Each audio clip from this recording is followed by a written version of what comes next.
दोस्तों, आज हम इस कहानी में जानने वाले हैं कि एक गुरु के कहने पर एक शिष्य ने अपने आप को कैसे बदला। तो आइए जानते हैं कि बहुत पुरानी बात है। एक जंगल में एक गुरुकुल था जिसमें बहुत सारे बच्चे पढ़ने आते थे। एक बात की बात है, गुरुजी सभी विद्यार्थियों को पढ़ा रहे थे, मगर एक विद्यार्थी ऐसा था जिसे बार बार समझाने पर भी समझ में नहीं आ रहा था।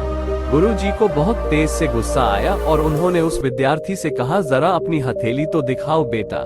विद्यार्थी ने हथेली गुरुजी के आगे कर दी। हथेली देखकर गुरुजी बोले, बेटा तुम घर चले जाओ, आश्रम में रहकर अपना समय व्यर्थ मत करो, तुम्हारे भाग्य में विद्या नहीं है। शिष्य ने पूछा, क्यों गुरुजी? गुरुजी ने कहा, तुम्हारे हाथ में विद्या की रेखा नहीं है। गुरुजी ने एक होशियार विद्यार्थी की हथेली उसे दिखाते हुए कहा, ये देखो, ये है विद्या की रेखा, ये तुम्हारे हाथ में नहीं है, इसलिए तुम समय नष्ट ना करो और घर चले जाओ और वहाँ अपना कोई और काम देखो।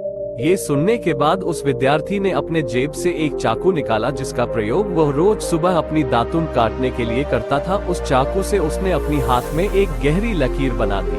हाथ में खून बहने लगा। तब वह गुरुजी से बोला, मैंने अपने हाथ में विद्या की रेखा बना ली है गुरुजी। ये देखकर गुरुजी द्रवित हो गए और उन्होंने उस विद्यार्थी को गले से लगा लिया। गुरुजी बोले, बेटा तुम्हें विद्या सीखने से कोई ताकत नहीं रोक सकती है। दृढ़ निश्चय और परिश्रम हाथ की रेखाओं को ही बदल देती है।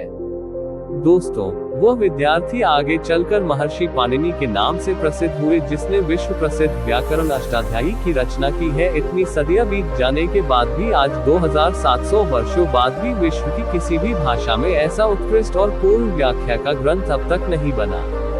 तो दोस्तों, इस कहानी की शिक्षा ये है कि लोग चाहे जो भी बोले, हम हर एक को गलत साबित करते हुए अपनी लगन और कठिन परिश्रम के दम पर जो चाहे वो सब कुछ हासिल कर सकते हैं।